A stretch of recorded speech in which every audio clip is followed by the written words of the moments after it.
Hello, everybody, and welcome to yet another episode of the Databases for AI stream. You are in for a treat this week. You're lucky enough to be graced once again by, of course, me, but also our special friend, Melissa from the Amazon Neptune team. Got a lot in store for you today. An exciting topic, actually, a new topic for me, which is effectively using tools from AWS to help find relationships in your data, which we're going to dig plenty into throughout the next hour. But for those who haven't met me before, my name is Trevor. I'm a solutions architect here at AWS. As you can see, I'm coming at you live from an Amazon office today. This office is known as Boss 21. If you know, you know.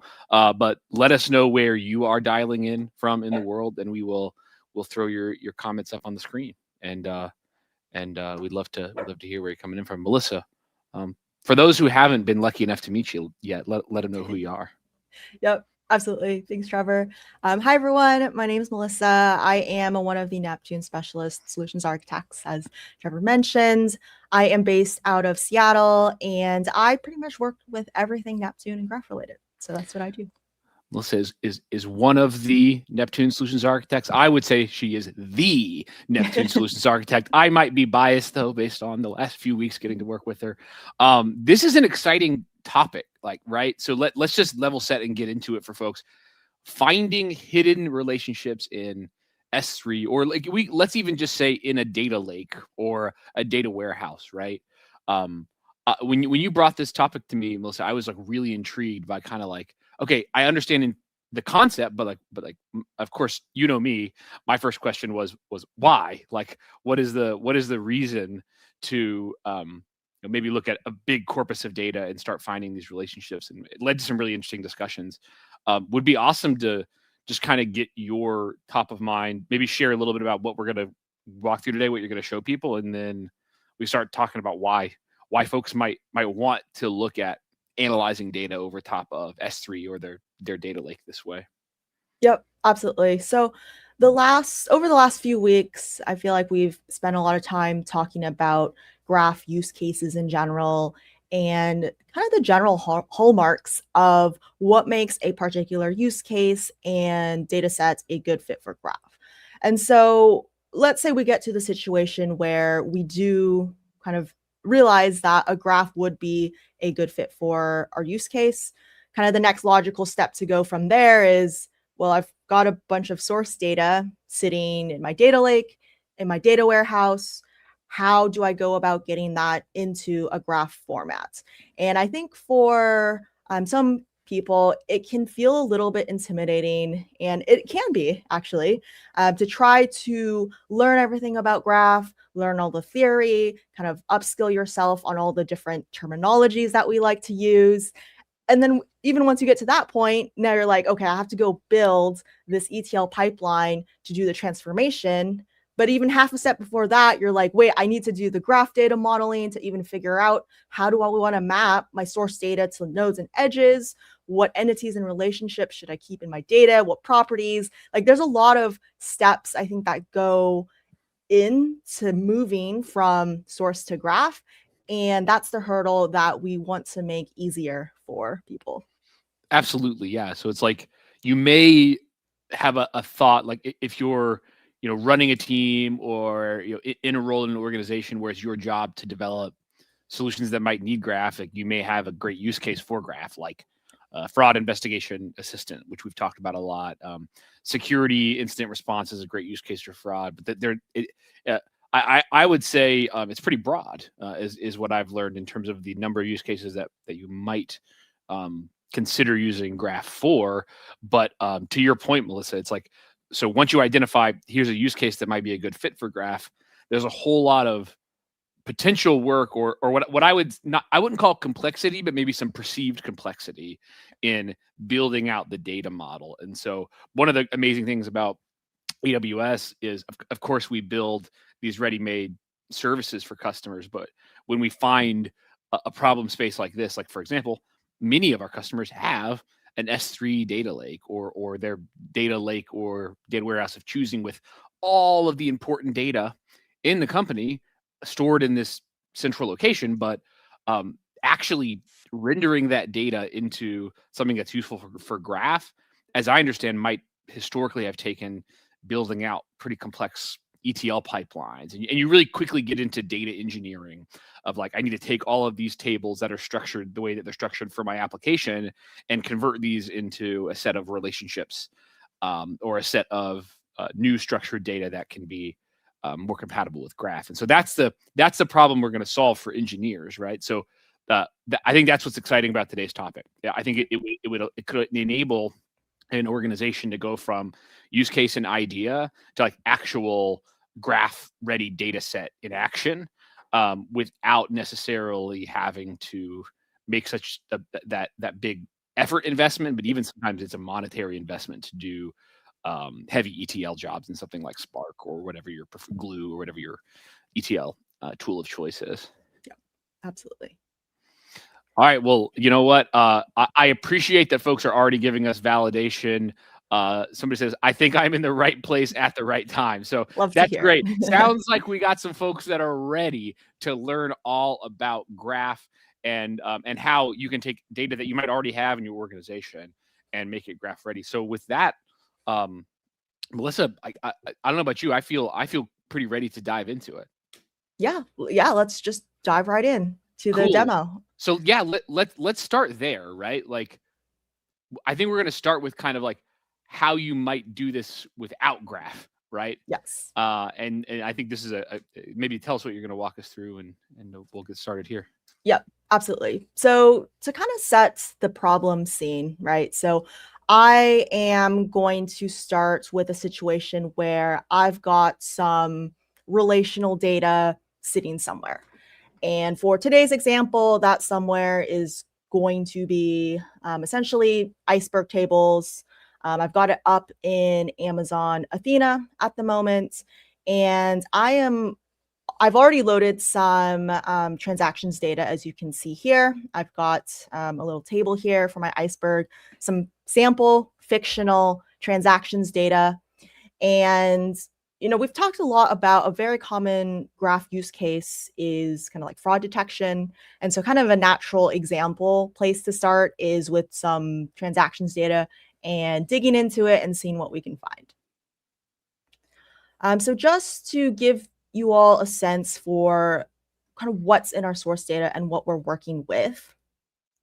Essentially, the data set that we're using today, it is called the PaySim dataset. It's actually a synthetic data set of different transactions that are made between different users. So you can find all of the sample source data and the sample code that we show today. That's all going to be in a GitHub link, which should be in the description box. And I'll talk a little bit more about the solution that we'll be using. But just to set the scene, this is the data that we're using.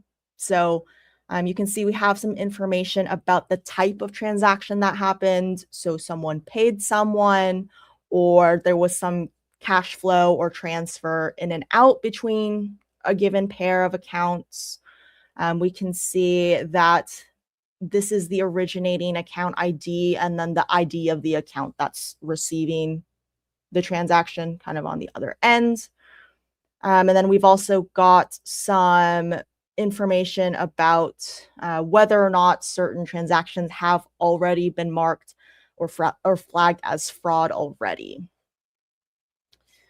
Now, if I were a fraud investigator for a bank and you're telling me I have to go dig through this tabular data to find some fraud, I mean, there are a few SQL queries that we can run that can pick certain things out, right? So for example, if I want to know what fraud exists, I can run a query like this, which is essentially trying to find the records where someone has kind of already done the work for me. And I'm finding the records where someone has already marked something as fraudulent. Another query that you might think to run would be, well, what if we did some queries based off of like the amount that was transferred, or transfers that happened with a certain person that we know is marked as fraud, right? Like we can do those types of queries, but in general, fraud is typically a very small percent of the overall transactions that are happening. And so having to kind of dig and sift through all of this tabular data, it's just not a very conducive way of looking for some of the more intricate and complex patterns that you might see in, for example, like a fraud ring, or if there's suspicious transfers of cash flowing around, right, in like circles or in kind of like triangular fashions, like cycles. That's not going to be particularly easy to pull out of data that's kind of structured in this format.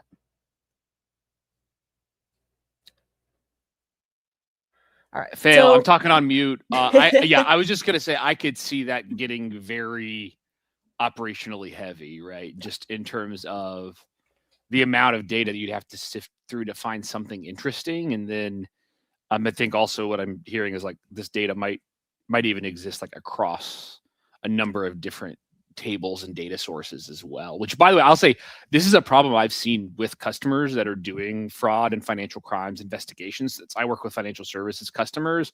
They tend to have like without some solution, like the ones I think we'll discuss today, there's often a human in the middle querying data to investigate fraud across many different sources. Maybe it's a structured data source like this. Maybe it's they have this like a SQL query tool open in one tab, and another tab they have Salesforce data, and another tab that they have a customer database. They might have multiple data sources, but most enterprises with a healthy data strategy have all of these data sources flowing into a data lake anyway. And so I think I'm excited to see where this goes in terms of taking that data source to make this a little simpler for a use case like this. Yep, absolutely. So I think the next kind of logical step here as well is, okay, I want to get this into a graph, but how do I do it like in the fastest and the easiest way without having to know too much about graphs and graph theory? And so that is where this comes in.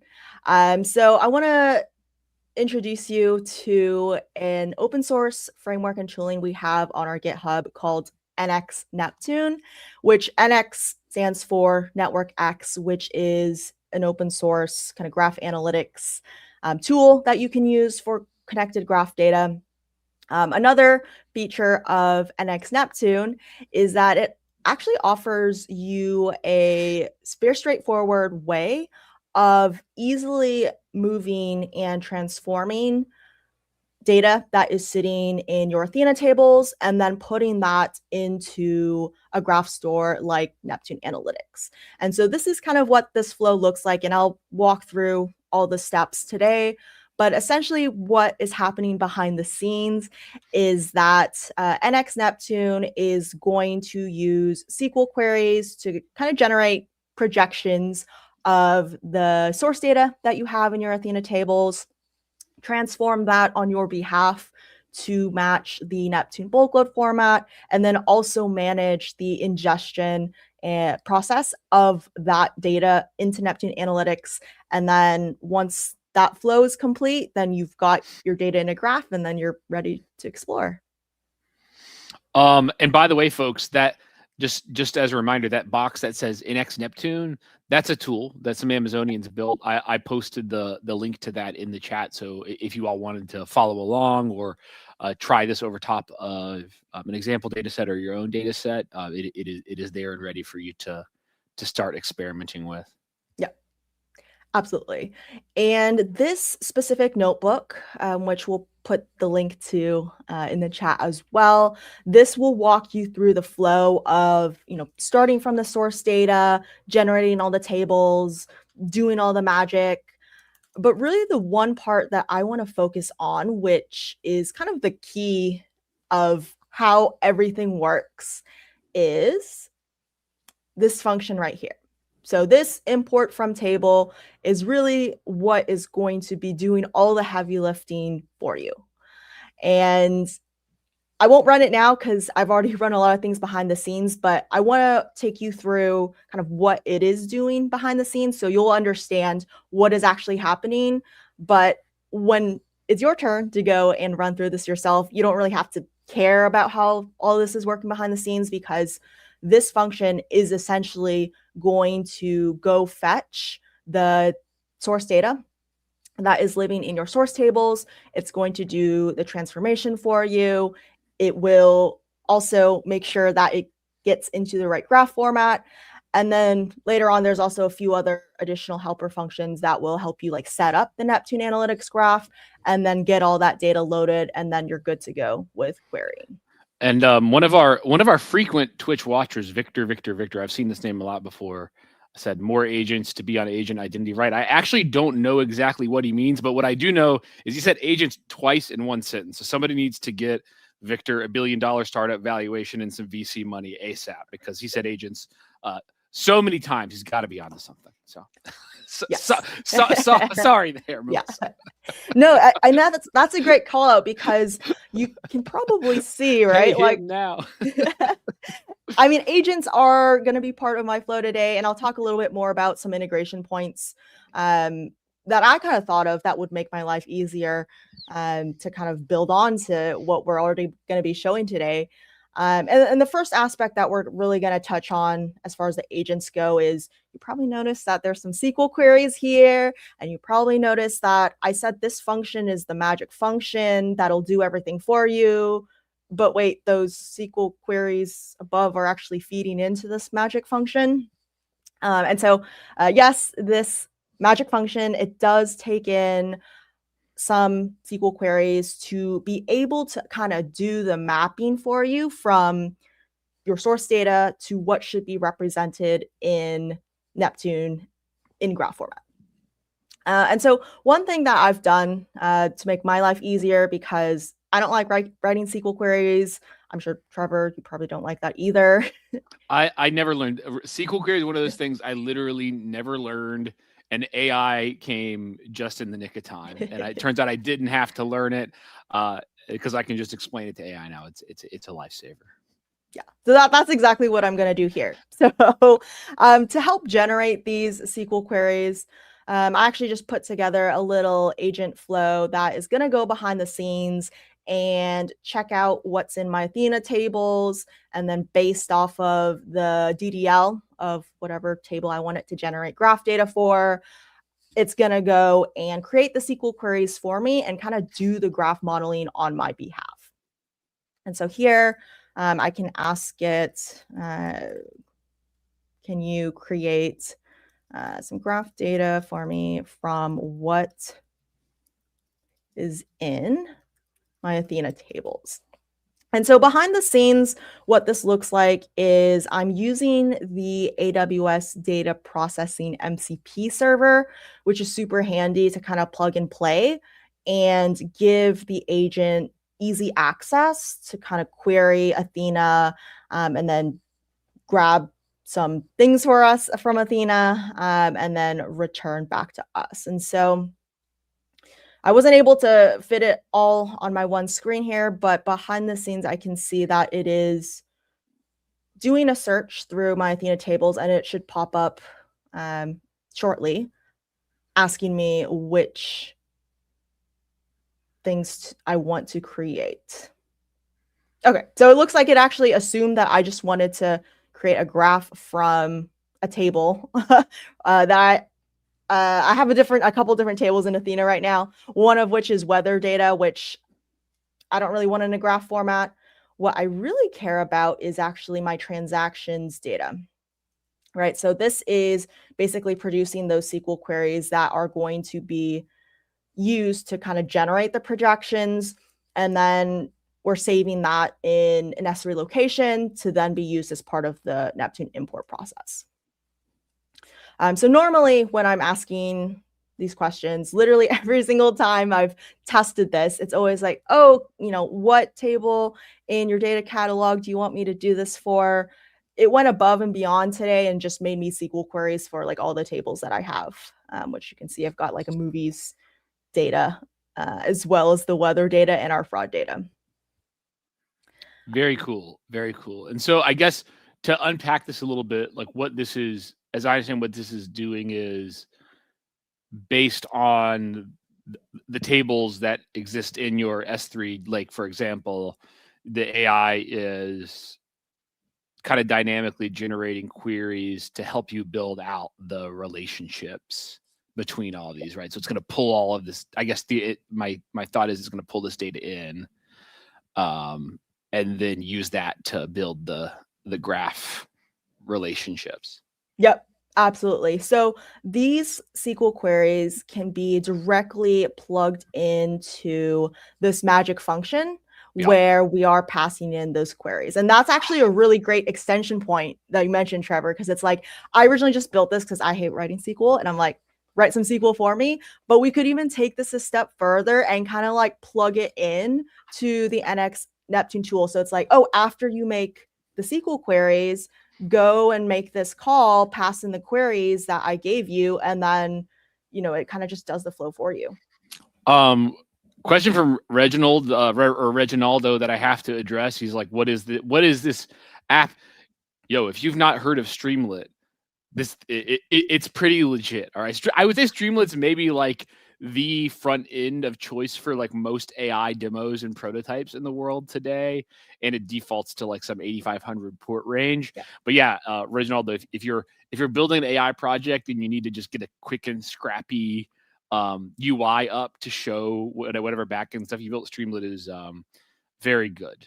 Very good. I use it a lot, and with just like a couple of lines of Python, you can have a simple little UI to put on top of whatever AI project that you're building. Yep. Also plus 100 to Trevor on the Streamlit. Like, I am not a front end person at all. And it's just so nice. Like you mentioned, it's like just a few lines of Python. And I would say even LLMs these days, if you just ask it, like, create a starter Streamlit app to do XYZ, it actually does pretty well on getting something that's functional on the very first try. So plus 1,000 to Streamlit. Big Streamlit fan. And then another question that I think we can clarify. I don't know if it's hard for you to pull the diagram back up, but somebody was asking, what is that agent that you have that's plugged into Athena? So maybe we could just pull the diagram up and kind of explain what the MX tool is and kind of what it's doing here for anybody that's joining us a little late and may have missed that detail. Yes, absolutely. So NX Neptune is really going to provide the core functionality for generating the projection of your source data from Athena and then doing the transformation of that data set into a format that Neptune accepts. And so really the point of NX Neptune here is to help reduce the amount of lift that you would have to do to build your own custom ETL pipeline to go from tables in Athena all the way to graph. And so really the key things that NX Neptune expects you to provide would be the SQL queries that it would use to generate those projections.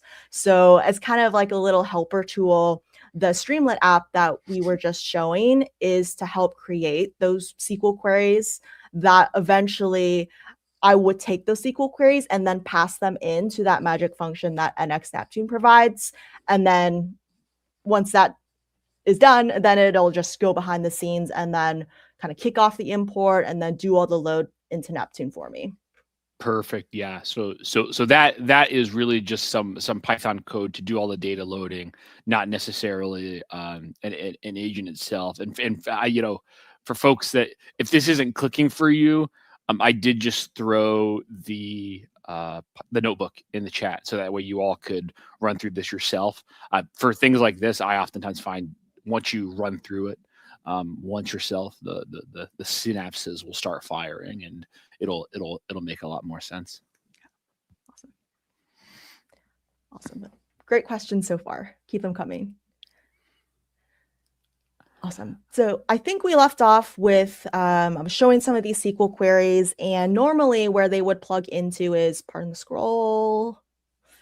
So normally where they plug into is here. So you pass in a list of the SQL queries that you would use to generate the projections, and then this function is going to go and run those queries behind the scenes for you. which will end up outputting your data, in a bulk load format that Neptune expects. And just a little bit of context about Neptune if you haven't worked with it before. So Neptune is really a graph database service that has two main graph stores as part of the engine. One is called Neptune Database, which is a graph database store that is really highly optimized for running what we call graph OLTP types of queries, which are essentially graph queries where you are kind of exploring a subset of your entire graph. So doing kind of like multi-hop queries. The other graph store that is part of the Neptune engine is what we call Neptune Analytics. And Neptune Analytics is going to be the graph store that NX Neptune connects to for this particular architecture flow. And so Neptune Analytics is a little bit different from Neptune Database in terms of under the hood architecture. So it's completely in memory. And I would say Neptune Analytics is more highly tuned for running what we'd call graph OLAP queries, which are going to be queries that are traversing either large parts of the graph or the entire graph, or depending on what algorithms that you're running, sometimes it requires traversing over the entire graph multiple times to converge on an answer. So running algorithms like PageRank. And so these types of algorithms are really going to be key for helping us kind of uncover and kind of dig through some of these hidden relationships. So on the back end, once you run this, right, it's going to generate the files downstream, which we're later on going to load into Neptune Analytics. Oh, Trev, I think you're on mute. Oh, you're right. Once again, twice in one show.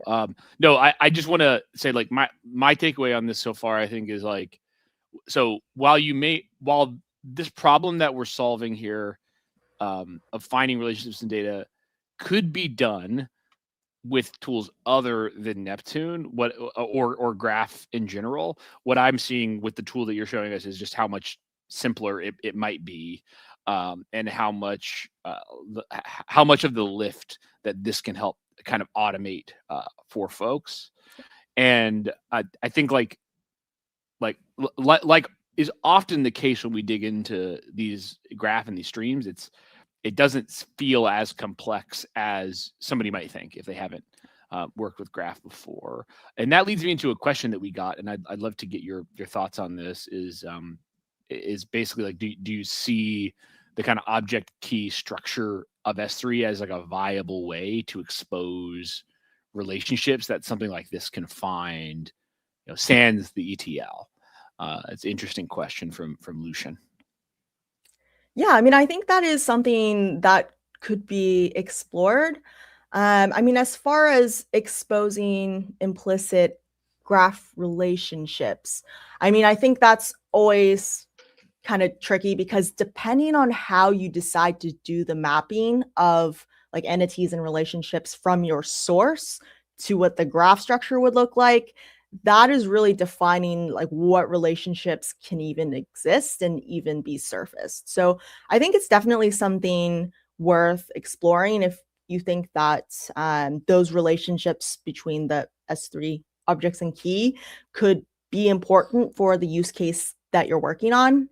And I think the other part of that as well is, it's almost like if I need to know the mapping of how I want to say like this entity should be linked to this entity in the end, right? Like, because I kind of need to know that if I'm writing the SQL queries. How do I know to do a certain mapping a certain way? Or like how much of a lift is it to model it a few different ways? And I think that's where having some type of automated agentic flow can help with that. Because on the back end, part of the prompts that we're using is basically saying like, before you try to generate these SQL queries to do the mapping for me into graph, like actually look at the schema of the source and then use that to kind of drive a decision making for how the model should look like. So there's definitely, I think you'll need extra prompts and kind of context to kind of guide and shape towards a model that you think makes sense for your use case. But hopefully all the tools that we're showing today will make that flow a lot more efficient, and you can kind of try a lot of different variations a lot quicker. Makes sense to me. Awesome. So should we jump to the next step then? Now we've got our I think we queries. should. I think Yeah. we definitely should. Is it what's next? Is it Neptune Analytics is the next phase Yeah. of this journey? Okay, cool. Yes. So I'll just do a quick little tour of Neptune Analytics. I know I've talked about it a bit already, but essentially, I already have a Neptune Analytics graph set up here behind the scenes. If you don't already have one already, in the sample notebook that we showed a couple tabs ago that we'll have the link to, it actually has some helper functions that will kind of like manage the creation and the load of the graph for you. Essentially, all it's doing on the back end is creating a Neptune Analytics graph, which you can see I have a few here. And then it's going to do what we call an import task. And so essentially an import task is kind of what it sounds like. It's going to take some source data that you give it and load that into your Neptune Analytics graph of choice. And so just jumping back really quick to here, right, essentially what we're doing after this step, because the output of this step is going to be all the files that we'll use for our import task, right, then there's going to be a couple other commands that you'll run as well to just actually trigger that import task so it loads. So I've already done that. So my import task, it's the last one that I ran here, completed. So we can kind of jump right into looking at what this data looks like in a graph format. But in case you were curious of like, how did we go from SQL and then now we're looking at a graph, that's everything that happened behind the scenes. All right, so looking at the graph now, sorry, let me scroll up and zoom in. So a little bit of context about the UI that I'm using here today, in case you haven't used it before. I'm going to be showing a lot of graph queries and graph visualizations through what we call the Neptune notebook. And the Neptune notebook is basically just a hosted SageMaker Jupyter notebook that has our open source graph notebook library on top of it. And essentially, Graph Notebook just provides extensions to the Jupyter magics that make it just so much easier to query and interact with your graph. So that is all available and open source on our GitHub. And so if you would prefer to self-host your own Jupyter instead of using SageMaker, you can totally do that. Just go grab the Graph Notebook package from our GitHub, put it on top of your self-hosted Jupyter, and then you'll have the same experience and flow that I'll be showing today. Yo, I don't know about the audience, but I just had a major like mental meltdown because I got confused of like, wait, there's Jupiter and there's Neptune, and the planets got flip-flopped in my Yes. brain for a second. But if you're not familiar, Jupyter is the common notebook used by data scientists and really many developers today to build kind of like step-by-step executable code for like experiments. While Neptune is one of Earth's greatest graph databases, right from us here at AWS. If you need a managed graph DB solution, definitely check out Neptune. In fact, if you haven't had a chance to check out Neptune, I'll drop a link in the chat for folks that want to learn a little bit more about it. Awesome. Thank you. Awesome. And so I am just going to make sure that my notebook is actually pointing at my correct graph. As you saw, I have a number of them up and running. And one thing that I always like to do with my graphs is just check out what's in them. And so this percent summary magic will just give me a high level summary of what's in my graph. And so we can start to get kind of a feel for what's in here. So you can see that we've got about 9.1 million nodes. And the way that we have modeled our nodes, we can look at the query here, is I'm really just treating the unique like account values as nodes. And then based off this, we can see that I'm treating transactions. So like if account 1 sent money to account 2, right? Like that action of the transaction, I'm going to keep it as an edge, which we have expressed with this query. So we've got 9.1 unique customers and then about 6.4 million transactions. We've got a little bit of information about, what type of transaction it was, if it's a payment or transfer, cash in or out. And then you can see I've also got some extra properties, which I'll talk about in a second. I've kind of pre-built some of these. And then we've also got the edge properties. So these were all fetched, as we saw from earlier in the Athena table. These correspond to like the different columns that were in our original source data set. All right, so if we wanted to get kind of the bird's eye view of what is in our data sets, just to kind of show you what it looks like connected, right? Because we saw the Athena version, which is just rows and columns, just a single table. What's a snippet of what that graph data looks like translated, right? So here I'm running what we call an open cipher query. Open cipher, you can see it's a declarative query language, and it looks kind of SQL-like, except we use little patterns like open and close parens and dashes and square brackets to almost write like ASCII art for the types of graph patterns that we want to match. And so here we're basically saying that find me 10 customer nodes. And then for each of those customer nodes, we're going to return a path. And so generating visualizations in the notebooks requires you to return a path, which is what we're doing here. And we can see that I'm just getting a very small snippet of some of the data that was generated, but we can see.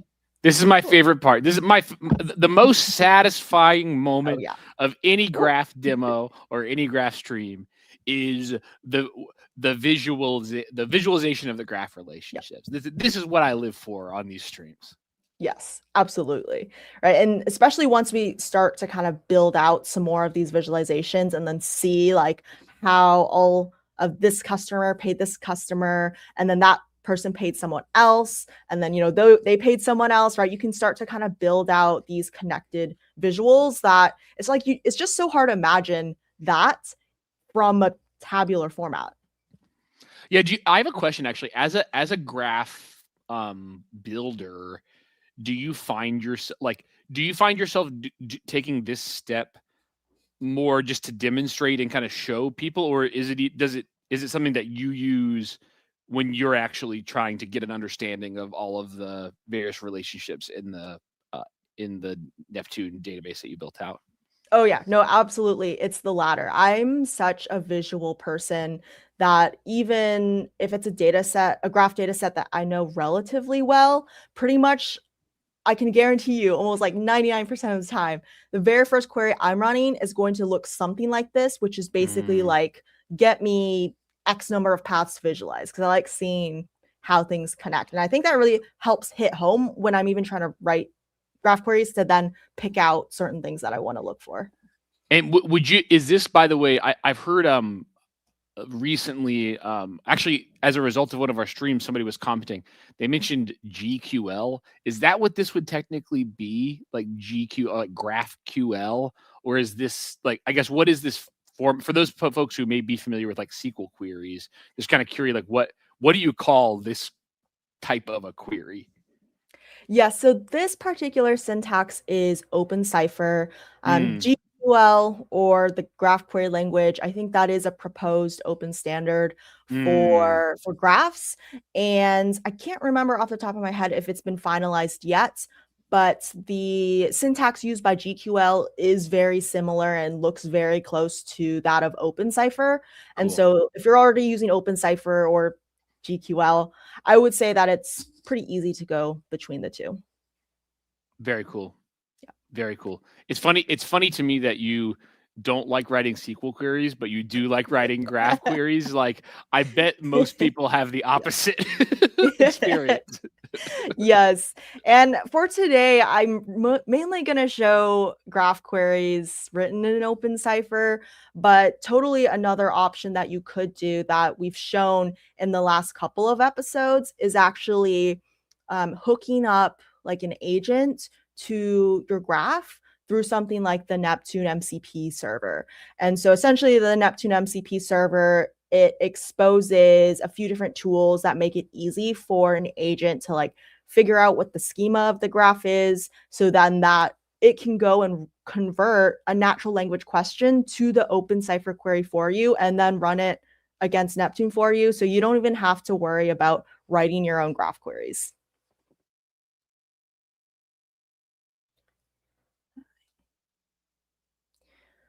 All right, so talking a little bit about some of the algorithms that you can run on Neptune Analytics. And so there are a handful of different classes of algorithms that you can run natively as part of Neptune Analytics. There's families of algos like pathfinding algorithms. So for example, if you wanted to find the shortest path between a certain pair of nodes, or given a node, you want to be able to do a breadth first search traversal up to a certain depth. There's really a large variety of different algorithms that you can run on Neptune Analytics. For fraud detection in general, I think a lot of the clustering algorithms are going to be helpful for helping you pick out suspicious patterns or kind of anomalies in those graph patterns. And essentially, clustering algorithms are going to be a family of algorithms that group nodes in your graph into certain clusters or communities based off of how they are connected to each other. So there's a few different variations of clustering algos that we support. Just as an example one that we picked here, picked Louvain. Essentially what this query is doing here, I won't run it because I already ran it, but all the algorithms essentially will let you run them. And then there's actually a mutate version so that we can write back the calculated values into the graph itself, which is what we're doing here. So all those properties that we saw earlier in the graph summary, like the extra ones that weren't originally in our Athena table, those are like the extra bits that we were able to calculate by having this data in a graph format and being able to run graph algorithms over it. Cool. And for those folks, by the way, who may have tuned in a little bit late, what you have tuned into is something very special. We're showing you how you can, over a large corpus of data, like let's say, for example, your S3 lake, find relationships in that data. And you might ask, well, why would I want to do that? Well, you might want to do that if you have a use case that for in this example, we're using a fraud use case, but there's many different use cases from cyber investigation use cases to customer service use cases. There's a broad array of use cases where you may have 10, 20 different data sets that have, interconnected relationships that are maybe hard to query if they're all in different tables. The traditional solution to that, by the way, for engineering teams is to take all of these tables and then use some either really complex query to join the data or actually transform that data into a central table that they can run queries over top of, which takes a lot of work, a lot of time, a lot of effort, and can even be expensive depending on how much data we're talking about. And so what the Neptune team has developed, and you can look in the chat or in the description of the YouTube video to get a link and try this out for yourself, is a tool that allows you to do that without all of the complex ETL setup. So anyway, if you're just tuning in, that is what you're watching. I'll tell you what, Melissa, my curiosity bug is running around in my brain because I'm so curious. What is the difference between what is the largest cluster and what does the largest cluster look like? Yes, absolutely. So I've already run the Louvain clustering algorithm, which at a high level kind of just clusters nodes based off of how they're connected together. There's a specific definition for exactly how those are calculated, of course, which is in our docs. But essentially what I want to look for is, we're grouping nodes in our graph together based off of how like highly connected they might be to each other. And so a starting point for investigation, or at least looking for points of interest, is naturally going to be what are the communities or the clusters that have the most nodes in them, right? Because the only nodes in our graph is essentially customer nodes. So customer interacts with another customer who interacts with another customer. And so if you have a large collection of customers that are highly interconnected with each other, that might be something that you want to take a look at. Now, I'm not necessarily saying that it is fraud exactly, because I think what constitutes fraud is going to differ for each business based off of like their use case and their domain. But we really want to be looking for kind of anomalies in some of the graph patterns that exist in our graph. And that's kind of where a lot of the algorithms kind of come into play to kind of help you sift out what those highly connected pattern anomalies would be. So here, the query I'm running is basically just saying for each node in the graph, figure out what all the unique communities are, which they all have. This is just the ID of that community. And then like how many nodes are actually in there. And so if I wanted to take a closer look and kind of like zoom in on visualizing what all the members of each community looks like, we can do it with something like this. So just as an example here, again, I'm writing a bit more OpenCipher queries to return a path to generate a visual. But if I wanted to see like who are all the members of this community ID, which it has 119 nodes in it, we can check what this looks like, right? So we've got one customer that has interacted with this person and also this other person. And then each of those people that they interacted with have a lot of incoming edges. And now, again, this might not necessarily be fraud, because you could say, well, this person, right, this could be a vendor because they're receiving a lot of payments from a lot of people.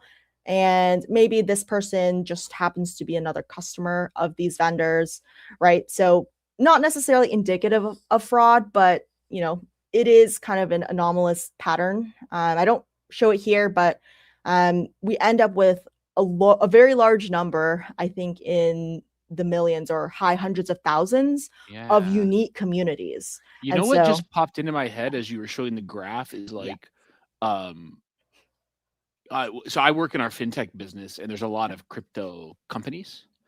And I was just thinking, like, you could probably build something like this to detect fraud. Like, even though crypto, like, you know, kind of like the ethos of crypto and things like that is that it's like anonymous, and so like you don't always know who exactly is making a transaction. I bet you could build a graph like this based on like somebody's like the wallet ID, or like the ID of the source and destination of the transaction, to find some sort of fraudulent activity, even in a crypto context. So, because you don't necessarily need to know who owns a wallet to know that this wallet is doing something nefarious, and we need to stop allowing them to interface with our tools and platforms. So anyway, just something that popped into my head as you were showing it, because it just had customer ID. I'm like, oh, that could be a wallet ID, right? And we could see somebody, you know, moving money around and doing some market manipulation or whatever with a concept like this. Yeah, exactly. And actually, what you mentioned, Trevor, kind of like pops in an idea in my head as well, which is I don't think we have a concept, because it is synthetic data.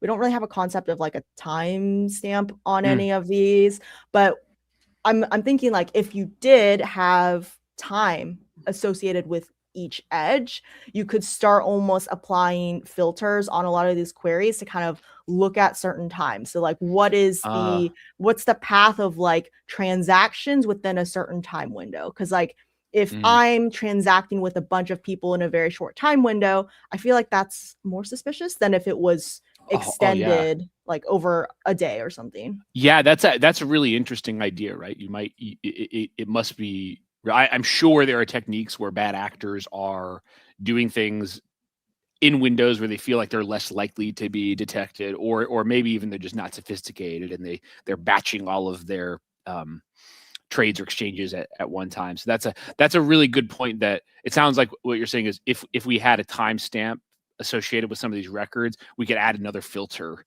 to get more granular of not just like what are the relationships, but what are the relationships in this day or this week or what have you.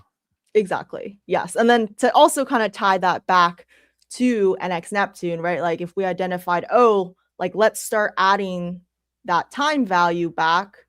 Well, if I maybe originally had time in my Athena source data set, or maybe I'm going to go get someone and have them add the time back into my data set, I can just slightly adjust that import query that we saw in NX Neptune, rerun it, and then try this again, right? Like start to experiment with kind of that new V2 of my graph model that includes the time, and then explore from there.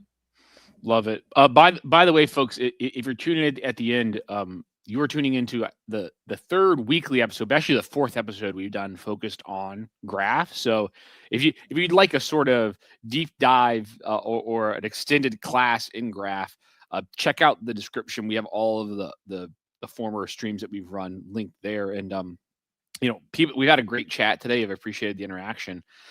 We'd love to hear, are there other topics that you'd like to learn about related to Neptune, GraphDB, GraphRag, or databases for AI in general? We'd love to get some feedback from the community here to make sure that we continue to hit the mark with future episodes. But yeah. Absolutely. So we got a little bit more time left. I want to see if anybody has ideas for future episodes coming in. But is there anything else in the next couple of minutes that feel like you feel compelled to show folks, Melissa? I would just say the last thing that I have up here is, we saw a lot of queries in the notebook, and, that's great if you like to write queries, which I like writing graph queries. I don't like writing SQL, but graph queries are okay, right? But your average end user, right? Like how can we get business value out of this, or at least make it a lot easier for business related folks to be able to play with the graph? And so that's kind of where a more like click and explore type visual interface comes in. And there's a number of different tools out there. We've got some AWS partners that have really nice frameworks and libraries. There's a lot of great open source options out there as well. One open source option that we offer as the Neptune team is something called Graph Explorer, which does exactly that, to kind of give you that click and explore feel. So I've been showing a lot of queries today, but you don't have to only explore your graph data with queries through the notebook. You can absolutely stand up our Graph Explorer, which is open source on our GitHub. And then once you establish the connection, it's just a simple little JSON config back to the graph that holds your data. You can see here you've got kind of like a nice little almost like text type interface that you can use to kind of search for certain nodes and then pop them up on the screen.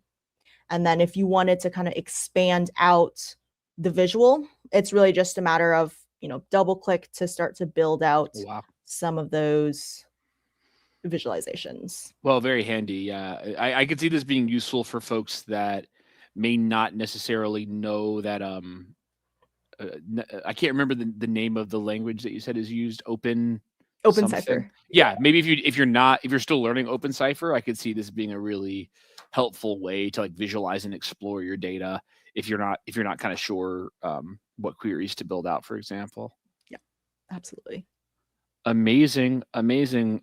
Folks, just so you know, we do this at the same time, same place every Thursday. So that's Thursdays from 12:30 to 1:30 Eastern Standard Time.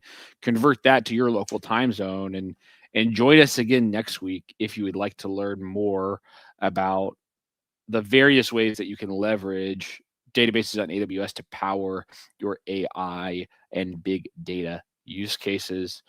Melissa, you've been amazing as always. Thanks for sharing all this knowledge with the community. You know what I'm going to ask. It's the same thing every time. Any last thoughts, words of wisdom, comments, complaints for those folks who went on this journey with us for the last hour? Yes, absolutely. So I would just say, if you've kind of started thinking about using graphs, but you weren't really sure how to get started, definitely check out NX Neptune. Even if you are SQL averse like me, like I've been working with graph so long now that SQL is just like no. Use an LLM, use an agent to help you write those SQL queries. Because once you get those SQL queries, it's really just a matter of a couple function calls, and then you've got source data in graph ready for you to explore. Love it. I think that is a great way to close out this week's episode. Thanks everybody so much for tagging along live. Give us a like or comment or subscribe if you're watching this on YouTube later, and we will see everyone live next week. Bye, everybody. Thank you.